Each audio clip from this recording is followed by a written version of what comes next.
Thank you for coming here and having this dialogue with me. It's about what in this moment is happening in countries like Romania. Of course, all of the people know the fact that in the 6th of December 2024, unfortunately, we had to face one of the worst kind of decision in a democracy, the cancellation of the presidential election. But in this moment, it's something worse. It's something which is not even known by the public opinion, but it's worse. I'm speaking about the fact that based on a regulation from here, from the European Union, which is called Digital Services Act, authorities in Romania, and not only them, even the NGOs which are financed by the European Union, they succeeded somehow to eliminate content, considering that this content is illegal, and also to forbid persons to be on platforms. And you know, practically 95, probably 99% of what we do and what we say in this moment is digital. We are no longer a person, we are an avatar, we are a number. If you are deleted from the digital platforms, practically you are deleted as a person. As a VIP, as a normal person, it doesn't matter. And they do this in a very, very easy manner. They do this because of the fact that they perverted the Digital Services Act. What the Digital Services Act says is the fact that when there is an illegal content, this content could be eliminated or could be reduced as an extension, but only in cases of the laws is saying expressly that this is an illegal content. And they give this Digital Services Act, they give an explanation, a normative explanation of what means illegal content. Illegal content is information. It's false information. It's illegal false information. This means that the opinion is not an information, therefore is not illegal content. A content which is fake is not illegal in itself. It should be considered as being illegal in, I don't know, the Romanian legislation, Luxembourgish legislation, or here European legislation. But nevertheless, they succeeded to eliminate legal, opinion as being illegal content. And this means that my beliefs, including my religious beliefs, my political beliefs, my wrong opinion could be deleted only because of the fact that I am on the wrong side of the political barrier. And this is not only a thing which makes me be afraid about democracy in Romania, but is also here all over the 27th member state, including in Luxembourg. So Fernand, yes. What do you think about this? Well, George, you made an excellent introduction to the subject. Actually, we have a very broad attack against free speech in the European Union. And there are a number of characteristics that I would like to underline. First of all, the European Commission has tremendous power because the member states are not really involved anymore in the evaluation of what is really happening with the Digital Services Act. We are now at the end of the year, we are going to have a review process of the Digital Services Act that is that is foreseen in Article 25, I think, of the Act, and we don't know how this is going to be organized. The member states are not even invited to make an opinion on what is happening to freedom of speech in the European Union. So that is something that we should say, Romania, Luxembourg, everybody should contribute as a country and say, well, you are going too far. The second thing that I would like to mention is the Commission has such an enormous power. They can also, the very large platforms with more than 45 million users can be condemned to tremendous high fines.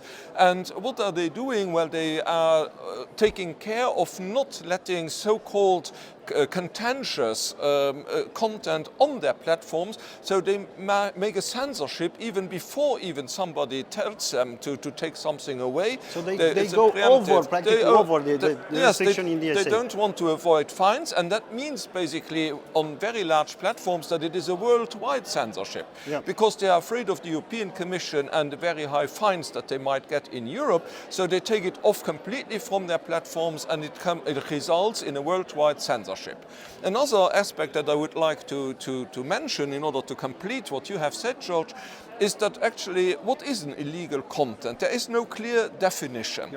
And if one of our member states would now define, I don't know, your religious belief, you mentioned this example or whatever, as an illegal content, well, basically that would be suddenly in all of our member countries considered to be illegal, and that it has to be taken off, and one could take advantage of one very strange regulation in one of the member states as a pretext to censor it in the whole of Europe and maybe worldwide, and because of these platforms. This means also to delete entirely Yes. a fundamental right which is written in the European Convention on Human Rights, on the Carta on the Fundamental Rights, and it's about the freedom of speech. Yes. You delete it. Yeah, if you have the possibility and the so-called right to eliminate an illegal content, considering that a religious belief, a political belief is illegal, you practically neutralize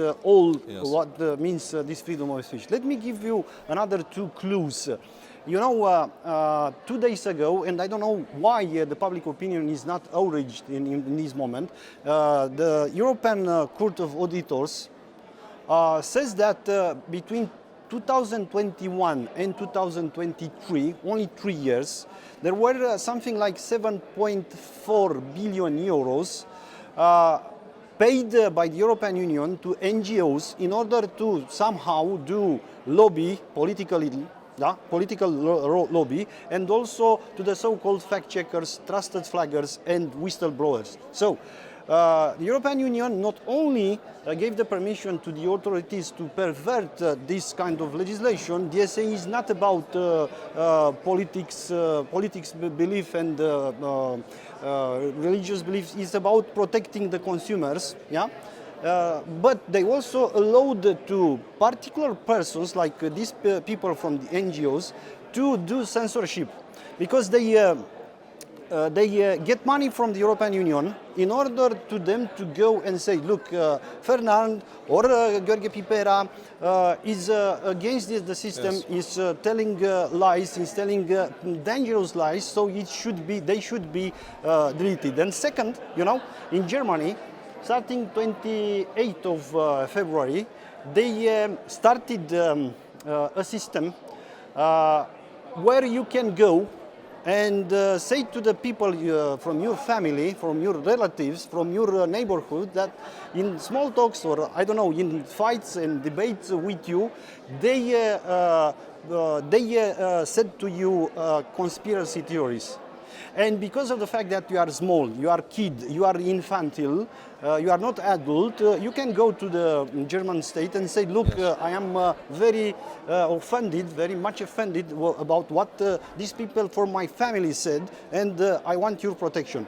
This is madness. This is madness. George, I would say that here we see the beneficial influence of the election in the United States, because with the evolutions that we have seen with Michael Schellenberger and the Twitter files, we have seen that it is possible also to abolish censorship, and we have also seen that Mark Zuckerberg for Meta has stopped with this so-called fact-checking. Fact-checking actually was a business. Yep. We had It's still a business. It's still a business, because we have journalists who have a political agenda, who are going and who are checking, so-called checking, facts that you and I would publish because we are conservative politicians with a certain religious beliefs We and should agenda. be in a so-called sanitary belt. And then we have left-wing journalists who are paid for doing that job, who are so-called checking about what we are saying, and who have then, as trusted flaggers, the right to tell the Commission, well, this might be an illegal content or a misinformation, a disinformation, nobody knows what that exactly is. Or malinformation, Or even worse.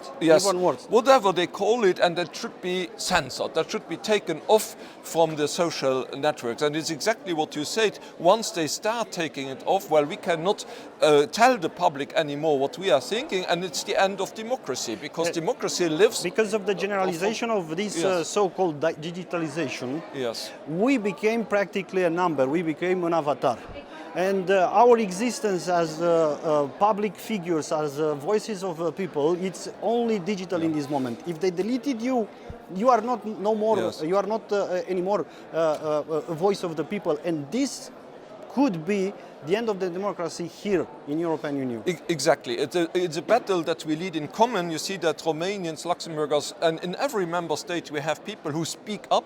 We have to fight against this Digital Services Act. I want to say it has been introduced in 24. I think it had entered into force in 2024, February 2024. And many people supported it because it was also protecting youth. So there were some elements in the Digital Services Act that were specifically designed in order to protect youngsters using the internet. This is fine, and we should preserve a protection for youngsters when they use the internet. This is fine, but that was the argument, and together with this protection of the youngsters of our society, they introduced a whole apparatus of censorship that we are criticizing now. So what we should do is say, well, let's see whether we can combine the Digital Services Act, so we can maintain some of the instruments that we find useful, but all the political parts of it, everything that reduces us to minors, that you say we are not adults anymore, exactly, everything that reduces our freedom of speech, your freedom of speech, actually every person who uses it, that must be abolished. We as a European Union, we have to fight for our democracy, we have to fight for our freedom of speech, and we see in many of our member countries, you have seen it in Romania, but we have similar evolutions in other countries, that we have to fight for the freedom of speech and for the integrity of our judicial systems. The important to say is that if we do not preserve our rights and freedoms here, individual freedoms here in Europe, nobody would do. Because in this moment the trend is to dictatorship, to the totalitarianism regimes. Yes. If we are not able to do this in Europe, we will probably speak about, I repeat, the end of democracy. This DSA was about reducing the dependency, the dominance of the big tech, big companies, big platforms, etc., etc. And I agree with this, that they have too much power, and this power should be diminished in order to be useful for us, for consumers and individuals, and not for the big shot patrons of this platform. Second, it was in order to protect people like children, to protect people like usual citizens against terrorist act, against racism, against anti-Semitism, against Nazism, and this is fine. I agree with this. But you do not have the right to cross over this border and to say, because of the fact that you seem to be illegal in your beliefs, I will forbid your beliefs. Because this way you practically give up. You practically give up to the very core of the democracy, and the very core of the democracy is one, freedom of speech, two, dignity, human dignity. And I would say that we have given, through the Digital Services Act, enormous power to an administration, to the European Commission, which is actually not, as a national government would be, subject to control by the national parliament. The European Parliament has not enough powers in order really to impose a point of view on the European Commission. So it's really an administration, the Commission, that can more or less do whatever it wants, and we have no clear rules for the revision process. We don't know how this is going to be made, and so we have to assist to an evaluation process done by a bureaucracy that has not the best record over the last years, that has spent, as you said, millions to basically to bribe Billions. NGOs, billions to bribe NGOs, and so we don't know what's happening. We see our role also as ECR, I think, George, we can say that openly, to attract attention to this problem and to fight also for transparency in the revision process of the Digital Services Act. We must have enough impetus to change what is going to happen. And there's more and there's worst. First of all, I see the fact that in this moment we have as accusers anonymous persons like fact checkers, trusted flaggers, whistleblowers. We don't know who these people are. We don't know. This means that they do not have a responsibility. This means that we do not have the right to go in court and search for justice and for damages. We do not have this right. You understand? And also, because of the fact that these sanctions, these penalties, this I don't know, imprisonment of our avatar is given to us, against us, excuse me, by the platforms. These platforms are doing this based on their rules. We don't know those rules. They said it's against our community values. Which community values? I don't know your community values, and probably I don't agree with your community values. How can you pervert your role in our society? How can you acquire this role of making me guilty because of the fact that I do not respect your values? Because, you know, I don't know these values. Anyway, as a conclusion, I think that we have to make people understand and to speak about this and to speak louder about the fact that the path we are in this moment is a path to totalitarianism, and it's like, you know, it's like that path with yellow bricks which goes to the castle of Oz. Yes. Yeah, Dorothy was somehow diverted to the castle of Oz. Yes, Yeah. And I would add to this, George, first of all, thank you again for having me with you here today. And I would really say that every citizen is concerned by this. We have seen it a few years ago, during the COVID crisis, for instance. Yeah. We had some information that has been attacked as being disinformation, as being false information, and actually it turned out 2 years later that it was true. Real. And real. And so you see all this labeling as misinformation, disinformation, manipulation might be wrong in itself. So it's a fight that we do together in the interest of our citizens, and we hope very much that many people in all our member countries will realize how important this is and support our action that we have here. In the end, I have to tell this because it's one of your co-national. It's about Mr. Juncker.